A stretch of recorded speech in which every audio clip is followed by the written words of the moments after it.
If you are a developer, here's the brutal truth. Thanks to AI, many of your dev skills are becoming less and less needed. The barrier to building tech is dropping to the floor. If you focus only on the how to build, you're in a race to the bottom.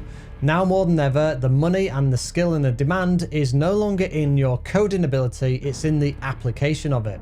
The era of being paid high salaries just to know syntax and coding languages is coming to an end. The barrier for entry for writing code is essentially dropping to zero. We are entering a phase where the technical side of things is getting easy and accessible. The hard part, knowing exactly what to build and why.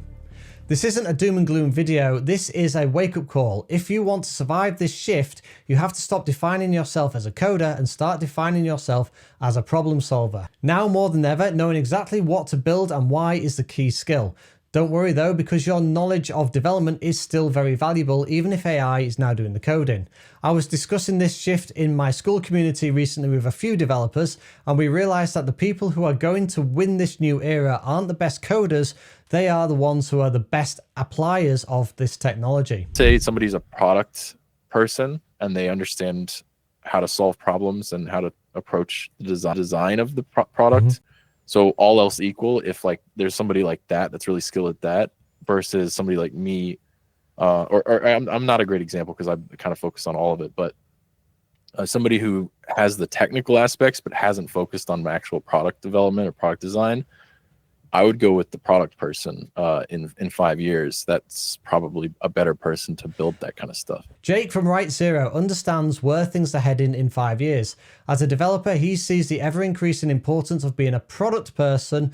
Mason, the next developer I spoke to, explains the importance of knowing the industry in order to know what and why to build rather than how. I would like to take credit for all of the ideas with the CRM and all of that, but that's really where the industry expertise comes into play, because this is something where he's identified, my client has identified this as a bottleneck for his business. And he knows he does coaching, so he knows that other people are going to be able to use this. So a lot of the times, especially as developers, you know, we bring a lot of expertise in whether it's AI, whether it's software development, whatever it is specifically, but we don't necessarily have the industry or the niche, you know, knowledge for a specific industry. So that's why, and, you know, it's really important to build those relationships with your clients.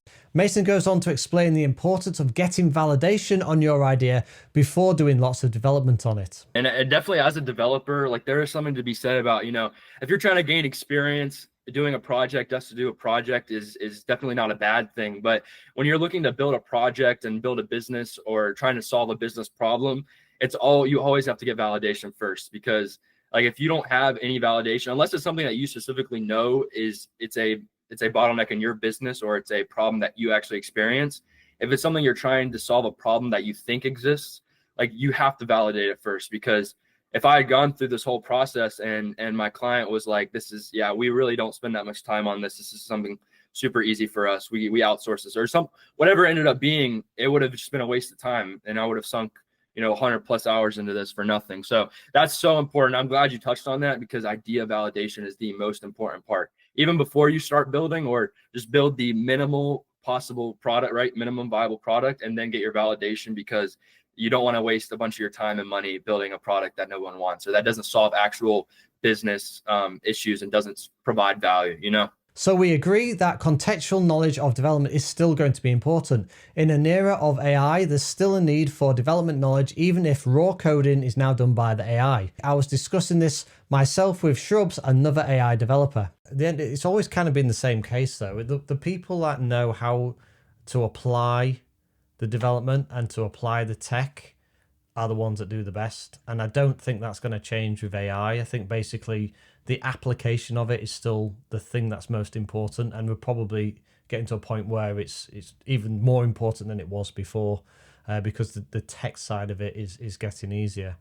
That said, it's still not. You still need to know about tech and development to leverage the AI tools to the best of their ability and to build stuff. So there's definitely still a place for developers and AI agencies for now, and I'd say for the foreseeable future as well. But the ability to know how to apply it to business problems and to people's problems is the key thing that's the most important, which actually is what I focus on. So maybe I'm in the right space, hopefully.